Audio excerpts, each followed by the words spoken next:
Lincoln Halloran is Hello Shark. Hello Shark is Lincoln Halloran. Hello Shark, nice to meet you.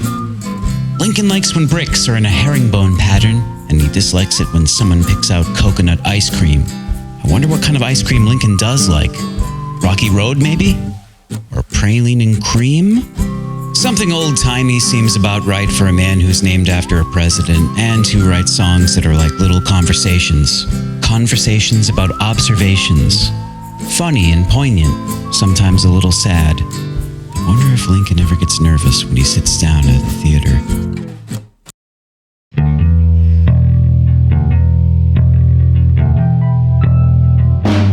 Hey, welcome to Burst and Bloom Presents. Here today I have Lincoln Halloran of Hello Shark fame. And that's been, that feels historic. I was just looking at Dan Blakesley's new book, and there was a poster from maybe 13 years ago. 2009. Oh, yeah. Wow. Great Scott. Do you remember the show? I don't really remember the show. Yeah, you're probably a little drunk. See, that's where my mind went when I asked Dan about it the other day, because I've seen that flyer around, and it's the Great Scott, so it's like a legendary venue. So I was just drunk and don't remember it, but I bumped into Dan, and Dan was like, "Oh, I remember that show," and the crowd was really loud, and you guys played 2 songs, and then you got annoyed and then left the stage. Which is something I would also do. But I was also pretty drunk as well. But that sounds cat power-ish. That's very cat power. Well, usually my songs are a little more quieter, mm-hmm. and a noisy bar who isn't really there to see me. I usually just get out of there. Yeah. Yeah, I don't feel like I've ever had quite the ego to play quiet shows in loud places. Like people who play for a dinner service. Yeah. I could never do that. No. It just feels terrible. It's awful. But you've been doing this project for a long time. It seems like there's always sort of a rotating cast of characters who are Hello Shark. Yeah. How does that all come about? Really, any friends who want to play in my band is kind of the thing. All my songs are pretty simple, and I have a lot of friends who, can play bass or drums, and if they can't make the show, I'll just play by myself. But I've had pretty steady runs with people, and the drummer Alex has been off and on since 2010-ish. Yeah, you guys are getting on.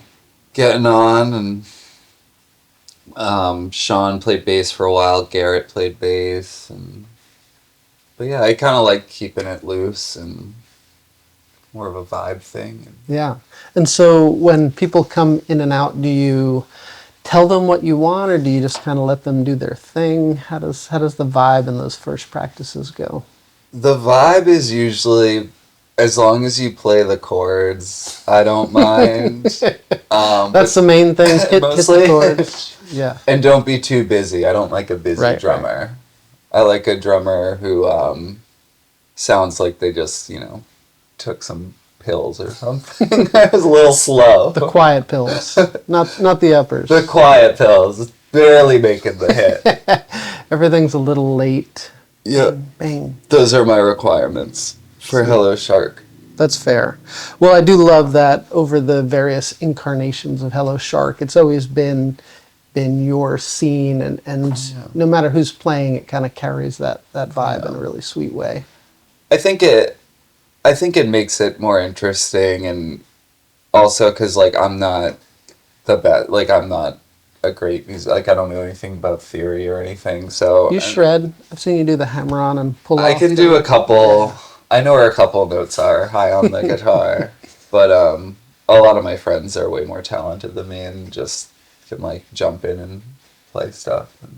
Yeah, I feel the same way. Yeah, it's fun to just have people with share your aesthetic and can jump in handily. Yeah, and it's something I just saw my idols do as a kid, and when I was in 16 and Like I'd see like, I'd go to like a Mount Erie show, and then like they would like Jason Anderson would play bass in Mount Erie, and then Adrian from Thanksgiving would play drums, and then they would play on their band, Right. and I was like, it's the easy way to do it. Just have your buds like, jump in. Yeah. Who were some of those early bands that you were listening to that maybe influenced your aesthetic a little? I was a big Jason Anderson kid. I was a big Tiger Saw fan. I was really anything like K Records. I was like obsessed with Little Wings. Amazing, they're still doing the thing, huh? Yeah. I was a big fanboy of like Viking Moses and like those guys. Kind of like the borderline like indie folk, but like almost in like the oddball freak folk scene, I guess. Maybe. Yeah. Yeah, it seems like around that time there was really a pushback from the overplaying that had been such a big part of the scene early on, and maybe letting the words ring a little more clearly and bringing the volume down some. And I couldn't really play, so it was perfect for me. You played just fine. I love in your lyrics the sort of linear narrative, offhanded, maybe conversational tact that you bring to it. Are you someone who's always writing things down in your day-to-day living? Yeah, I write down in my my iPhone notes, and I've got a notepad. I mostly write like one-liners or like couple liners, and then just like that sits, and I go back and look for ones I like or build it off there. Yeah. I think. I love that idea of just stockpiling and sort of fishing for things that might work together, or and sometimes even disparate elements coming together create a bigger picture in a nice way. Yeah. Awesome. I know that you're working on some new recordings. How has that process been? The process has been great. It's been a similar process to before, but we my bass player Garrett lives like way up in Maine on this farmhouse, and every couple of months me and Alex the drummer will drive up from Boston and just record songs I'm working on, and usually they sound okay, but sometimes like we might scrap a few, but we have like 8 songs. They're sounding good. They're a little rocky. There's a couple piano ballad ones. But yeah, hopefully they see more light soon. We just put out that song "You Were Right," and people seem to be vibing on it. Yeah, it's a great one. We'll hear that later. How do you approach the recording process when you're setting into it? Are you all in a room together? Or are you tracking separately usually? We'll put Alex in a separate room with the drums, and then It's a little smelly. It gets a little smelly. Yeah. And Garrett and I kind of just play him the songs, and we'll play them together, and they tell me if they're okay or not. And just we'll record a couple takes, and then just add a few things. I'll redo some vocals. That's kind of it. Awesome. It's been kind of the process. It's more of like a clean guitar, bass, drum, add a little keys. Yeah. Although you've also explored some with kind of canned beats and synths and stuff. I know that you listen to a lot of things. What is it like trying to do it in a more dancey or beat-oriented context? I think it's just more fun for me, and I think it's easier for me to like sing over something with a beat like that. So earlier on the record Delicate, when I was writing the songs, I was using just like a little garage band keyboard and like drum sample thing on my phone, and I would just kind of like make little loops of that and sing over it to try to get like the lyric flow, and then I just ended up just liking that like backbeat. So take it from there. It's fun when you have that bass and then you realize, oh, maybe I don't need to do anything else to it. Exactly. That's awesome. But again, like back in, with like the Jason Anderson like K Records thing, like I would see a show where like Calvin Johnson would play like an acoustic set, and then like Tender Forever was like, doing like beats and singing over karaoke. Yeah. So it's just another homage, I guess. Yeah. Speaking of them, I know Kayla and Mira both have kind of gone from being very folky to doing more dancey. Yeah. Dancey Kayla. stuff. Yeah. Those are amazing records. Amazing The records. Blow. Too good. Yeah, I remember seeing over at the Muddy River Smokehouse, which came and played in the basement, and yeah, it was really fun. Could you ever see yourself doing a whole album like that that's really dancey and beat driven? Yeah, if somebody wants to make me some beats, I'm not very good. Any producers out there? Any We've got a project producers. for you. Yeah, my friend Brent in Chicago has a project, Brent Penny, and I think we're gonna make like a little song together. Cool. Some little epic duo, big chorus. So look out for that. Awesome. Tell me about the live experience for you. You were alluding to maybe getting The live. frustrated sometimes. How's it feeling these days? It's feeling good these days. I think just back then I would kind of put myself in any room to play, especially on tour. And these days I try not to, I don't really book myself at bars or shows where, I mean, it never works out, but I try to steer clear from the noisy vibes. I'm very grateful to be playing live still, and it's really not something I thought I'd be doing now, but it's getting the opportunity to play shows, like it's amazing. But when it's like a bar or like you were saying earlier, like just like a thrown together show at a party, I usually won't play it. Yeah. Yeah, those never feel quite right. Never feel right. Yeah. And for someone like you, such the big thrust of your songs, I think, is the lyrical content. And so if that's not coming through, it doesn't seem like a valid scenario. Yeah. Like, I'd rather play in front of 4 people who are listening to me than 100 people who are half listening, getting drinks. Not that, I need attention on my stuff, but it's just kind of, pointless, I think. Yeah, you I'd work rather hard. just, not play and hang out with my friends. Of course. Yeah. I kind of love those 4-person shows, though. Yeah, they are great. And I feel like oftentimes I get more nervous for the ones that are just very intimate with everyone listening. Yeah, totally.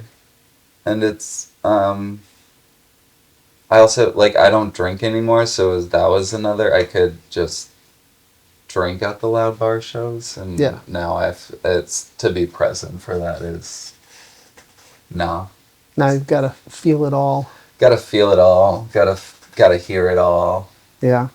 In your songs, Lincoln, you talk about a lot of places. It's very site-specific. And I know that you've lived in a lot of different places and have done a lot of touring over the years. How do you feel like a specific locale informs a specific song? I think just it's a lot of just memory for me and moments, and I attach those moments to places in those travels, and I kind of almost in a country song sense, but I don't want to make it too cliche. but also I think like dropping like a town name or a state is like makes it sound more real, or if it, does that make sense, or does that answer it at all? It's but the traveling is like I love to travel, and it was like a romantic thing to travel, but it's, also sometimes you go where you get a job, or where your girlfriend wants to live, Yeah. and sometimes you're stuck in places and you can't leave. Yeah, until you do. Until you do. Sometimes you just need to flee. Yeah. Having done this Hello Shark project for as long as you have now, do you see a progression? Do you see like an arc to it in some way? Like with like people listening to it, or like more success? Like your writing and the recordings and the experience of being a band leader? I think a little bit. Like an arc, I feel like it's arced a few times. It's a thing where it's been a project since like 2008, but I'll like really focus on it for pretty hard for a while, and then not at all for like a year. Like my head will be somewhere else and I can't write. I think it honestly has to do with like people like listening to the band, and because there was years where like no one really was coming up to shows, and then like 5 years ago it seemed like kids were listening to those records I was putting out in 2010, and somehow they found them. Sometimes they found them, so we got started getting asked to play a lot of shows again, and I was like, all right, I'm gonna Hello Shark's gonna be a thing for a little bit, and it goes like that, and I'm grateful for that, and as well, you are beloved by other bands, so that I'm sure opens a lot of doors for you. It is, that's amazing too, and like a cool band likes my band that no one's heard of, and we'll get asked to like open cool shows sometimes, and it's just amazing. So I kind of just go with the flow of if I'm getting asked to play shows or not, or I'm feeling it. I'm not really in that. I'm not like kind of like pushing my band to like be famous or anything. I'm just kind of like writing songs, and if people want to listen to them, that's awesome, and I'm grateful that people want to hear them. Seems like a really fluid situation in a nice way. Yeah. Well, let's head over to that side of the room and hear your new song. Let's do it.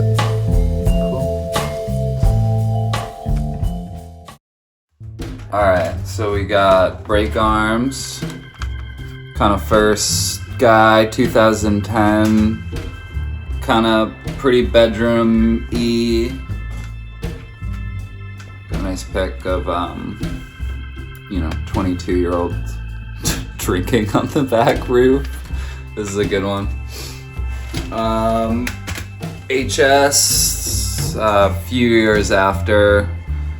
Got a little houseboat bed on the front. This is kind of more of a rock and roller record. I like this one a lot though. Some nice fireworks on the inside. Boop. Delicate, 2016. Kind of spooky Halloween cover. Show you the vinyl. Friend Benjamin Styler did some nice drawings on the inside. TJ Stromer took the photo on the front. Let's see, it's kind of a limited cassette version. You could find these.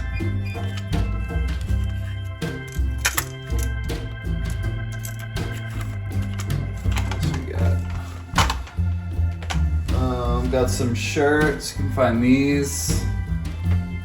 Peanuts crying for the sad kids. This one's been like a nice seller. And then kind of the classic sad bear for Jerry. Redone this screen a couple times. The kids like this one. Yeah. Get them at your Hello Shark shows. I think that's it.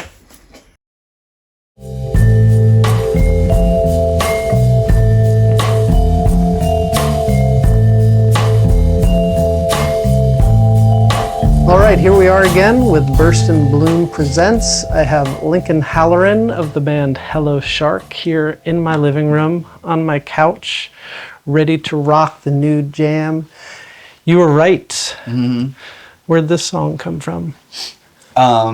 This song came from kind of like a classic style of songwriting where I pretty much look back on heartbreak and moving, and it kind of a reflection of living in Philadelphia and just, you know, in your mid-20s, just living kind of craziness and really not taking time to sit with that, and yeah, that reflection, I guess. Does moving usually follow heartbreak? Is that how it goes for you sometimes?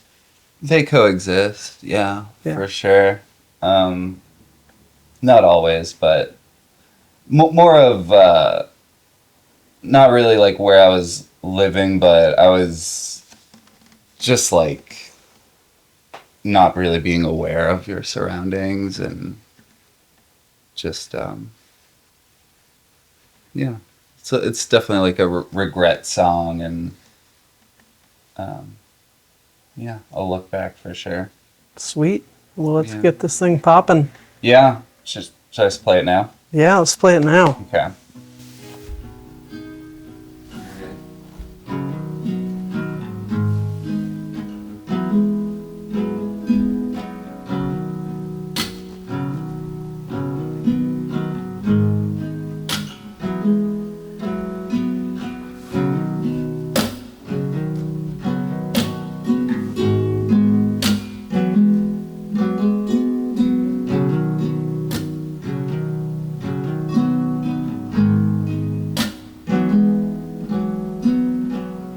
Last night I spent all my check on a carpet where I slept.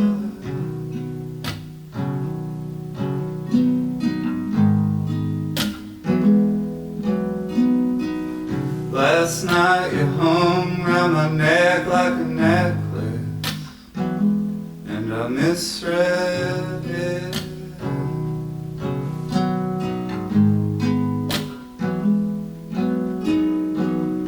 I really get why you said that you hate it when I don't say anything.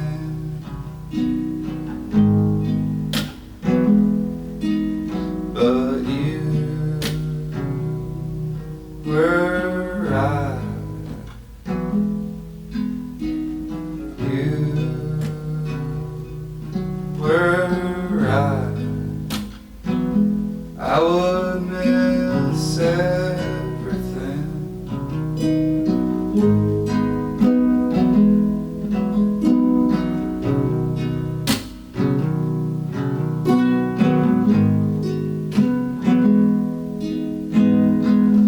Last night I slept on the left of the mattress where you left.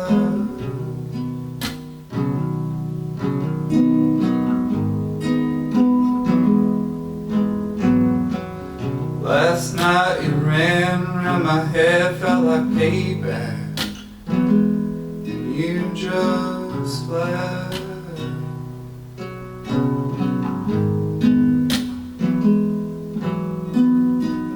We moved to Philly, Meek was still on house arrest, and Nikki would visit.